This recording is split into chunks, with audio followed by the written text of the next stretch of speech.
Long after peace returned to Arendelle, Elsa and Anna discovered secrets in the enchanted forest. One night, a strange glow appeared, calling to Elsa. They journeyed with Kristoff, Olaf, and Sven into the forest, finding a crystal cavern. Inside, they learned of a restless crystal spirit whose uncontrolled energy could shatter the land. Elsa tried to calm the spirit, but it resisted, creating a storm. Anna stood by Elsa, Kristoff shielded them, and Olaf brought laughter. Their bond softened the spirit's anger, bringing peace to the cavern. The spirit gifted Arendelle a crystal heart, symbolizing unity. Back at the castle, they placed it, a reminder of their adventure and the power of family. Olaf joked, and everyone laughed under the dancing lights. Long ago, Princess Lily loved the ocean. One day, a glowing pearl led her to a sea palace. The Sea Queen needed help. A golden starfish was missing, and the ocean was losing its light. Lily, with her new friend Taro, the turtle, found the starfish trapped by a lonely octopus. Lily offered the octopus friendship instead of scolding him. The octopus freed the starfish, restoring light to the ocean. The Sea Queen celebrated with a feast and gave Lily a magical seashell necklace to return anytime. Lily kept the sea palace a secret, ready for more adventures. Once upon a time, a wise king had 12 beautiful daughters with a strange secret. Their shoes were worn out each morning. He promised a treasure to whoever solved the mystery. Leo, a gardener's clever son, took on the challenge. He hid near the princess's room and saw them open a hidden golden door to a glowing tunnel. It led to a magical garden with diamond trees and a crystal ballroom where they danced with starlight princes. Leo gathered a golden leaf and glowing water as proof.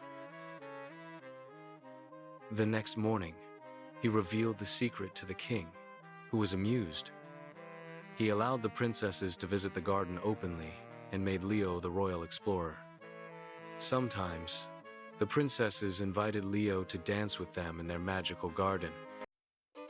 One evening, Anna saw a strange light above Arendelle's mountains, and Elsa felt a pull in her heart.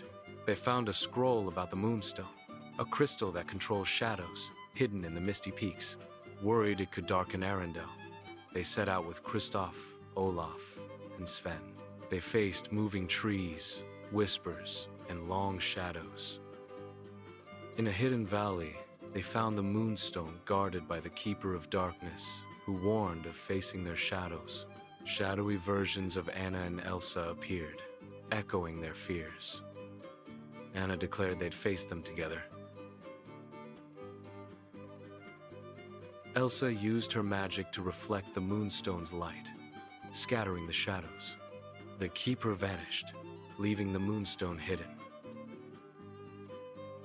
They learned true power is facing fears with love. Back in Arendelle, the light disappeared, and a warm dawn arrived. Olaf joked about his shadow having a carrot nose, and everyone laughed as the day began, brighter than ever. Long ago, in Baghdad, lived Sinbad, a brave sailor who loved exploring. One day, he sailed off, discovering a strange island. It was a giant sea creature. They escaped, reaching an island with a valley of diamonds guarded by snakes. Sinbad tied himself to meat. An eagle carried him to safety, diamonds in tow. Another time, he found a giant rock egg. He tied himself to the rock's leg, and it flew him to a land of treasures and friendly people. After storms, creatures, and treasures, Sinbad returned to Baghdad. He shared his tales, saying, "The sea is full of wonders, but courage and wisdom are the greatest treasure." In a cozy cottage, an old woman baked a gingerbread man. As soon as she opened the oven, he jumped out, shouting, "Run, run, as fast as you can. You can't catch me. I'm the gingerbread man." The old woman and man chased him, but he was too fast. He met a cow who wanted to eat him, but he ran on, singing his rhyme. Next, a horse tried to catch him, but he escaped again. He reached a river, and a sly fox offered to help him cross. The gingerbread man climbed onto the fox's tail, then its back, and finally, its head. In the middle of the river, the fox tossed his head and ate the gingerbread man in one bite. The old woman and man decided to bake a dozen more. Once upon a time, in the golden kingdom of Altheria, lived Prince Arion. He loved exploring the mysterious Silver Lake. One evening, he saw glowing white swans dancing on the water. One transformed into Princess Lyria, bound by a spell, a swan by night, a princess by dawn. Only courage and kindness could break the curse. To free Lyria, Arion sought the crystal feather, hidden in the caves of mist, guarded by a shadow dragon. He met talking foxes, crossed rivers of light, and solved riddles. Reaching the cave, the dragon roared. Ariel, remembering Lyria's words, offered the dragon a silver fruit. Surprised, the dragon gave him the crystal feather. Arion hurried back to the Silver Lake. Under the full moon, he touched the feather to Lyria's wings. Light filled the air, and the curse shattered. Lyria was free. They returned to Altheria, where the kingdom celebrated their love. On moonlit nights, people whispered of the enchanted swan bride. One frosty morning, Arendelle was peaceful until the sky lit up with a strange silver glow. A trail of sparkling frost stretched across the horizon, pointing toward the distant Silver Mountain, a place no one dared to go. Elsa felt a pull in her heart. "Anna, that glow, it's calling me. I think magic is in danger." Anna's eyes lit up. "Then let's follow it." Every adventure starts with a mystery. Olaf bounced happily. "Ooh, does this mean snacks on the way? Because I packed marshmallows." Kristoff hitched Sven to the sleigh. "Looks like we're headed for another snowy quest." As they traveled, the air grew colder, even for Elsa. The trees sparkled with silver ice, and strange snowflakes shaped like stars floated down. Suddenly, a pack of frost foxes with glowing eyes leapt out of the snow. Anna bravely swung her lantern, while Elsa created a protective ice wall. With teamwork, they gently calmed the foxes, who turned out to be enchanted guardians. "They're not dangerous," Elsa realized. "They're trying to warn us." The foxes dashed off toward the peak of the mountain, so the friends followed. At the top, inside a glittering cave, stood a giant crystal pulsing with light, the frozen heart of Silver Mountain. But it was cracking apart. Beside it was a mysterious figure, a shadow queen of ice, with hair as dark as night and eyes as cold as stars. "You cannot stop me," she hissed. "Once this crystal shatters, I will steal its magic and cover the world in endless frost." Elsa stepped forward. "Magic was never meant to be taken by force." Anna held Elsa's hand. "And you'll never win when sisters stand together." The battle of frost and light. The Shadow Queen raised her staff, sending a storm of sharp icicles. Elsa spun a shield of ice, while Anna darted forward, distracting the queen. Olaf rolled into a snowball to trip her, and Kristoff blocked her icy blasts with Sven's strength. Elsa and Anna then combined their powers, Elsa's icy magic with Anna's warmth of heart. Their bond created a dazzling blizzard of light and snow that surrounded the queen. With a cry, the Shadow Queen vanished into the ice, defeated. The crystal slowly healed, glowing brighter than ever. The mountain released a shower of sparkling snow that drifted gently back to Arendelle. Olaf spun in circles. "Woohoo! Best snow shower ever!" Kristoff smiled. "You two saved not just Arendelle, but the world." Elsa hugged Anna. "No magic is stronger than a sister's love," Anna grinned. "And no adventure is complete without marshmallows."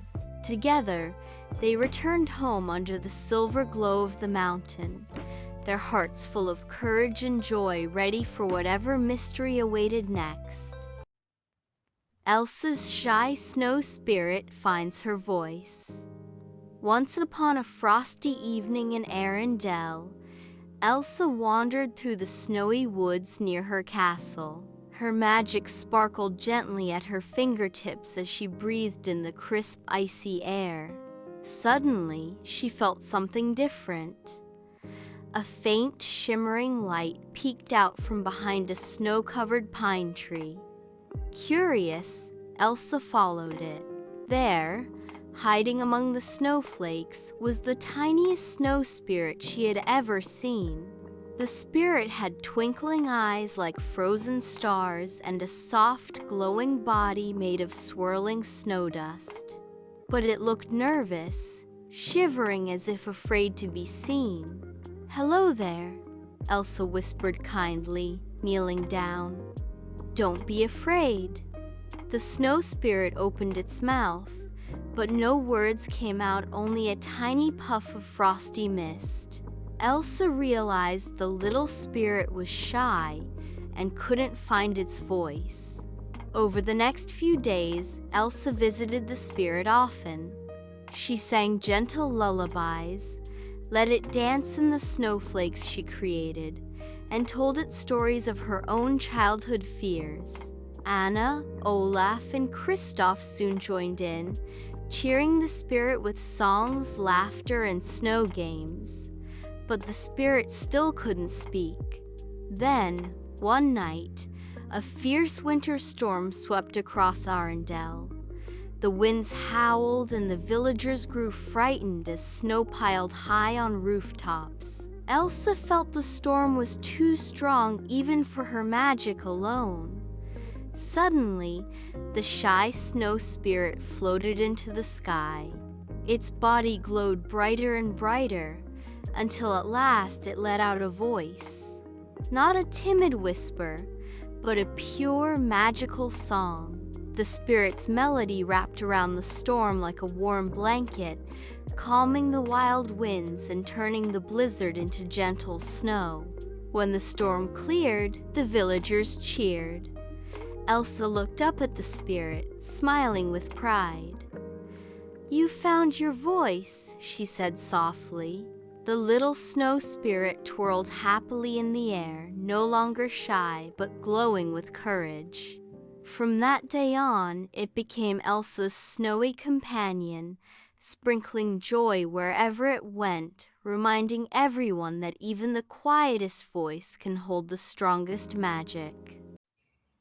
Once upon a time, in a kingdom filled with blooming gardens and sparkling rivers, a joyful baby princess named Aurora was born. The whole kingdom celebrated with music, dancing, and colorful flowers. 3 kind fairies came to give her magical gifts. Fairy Rose gave her the gift of beauty. Fairy Melody gave her the gift of a sweet voice. But before the 3rd fairy could give her gift, an uninvited, grumpy fairy named Thorn appeared. Thorn, upset about not being invited, cast a spell. When Aurora turns 16, she will prick her finger on a spinning wheel and fall into a deep sleep forever. Everyone gasped, but the 3rd fairy, Fairy Glow, quickly softened the curse. She will not sleep forever. She will only sleep until a kind heart wakes her with true love's kiss. The king ordered every spinning wheel in the land to be destroyed. Aurora grew up happy in a little cottage, cared for by the 3 fairies, never knowing she was a princess. She played with animals, sang in the forest, and dreamed of adventure. One day, just before her 16th birthday, Aurora wandered into an old tower. There, she found a strange spinning wheel she had never seen before. Curious, she reached out Prick and instantly fell into a magical sleep. The fairies placed her in the castle on a soft, golden bed. They spread the spell so that everyone in the castle also fell asleep, and a wall of thick, thorny roses grew around it. Many years later, a brave and kind prince heard the story of the sleeping princess. With courage in his heart, he cut through the thorny vines and found Aurora. Gently, he kissed her hand. The curse broke. Aurora opened her eyes and smiled. The whole castle awoke, and bells rang joyfully across the land.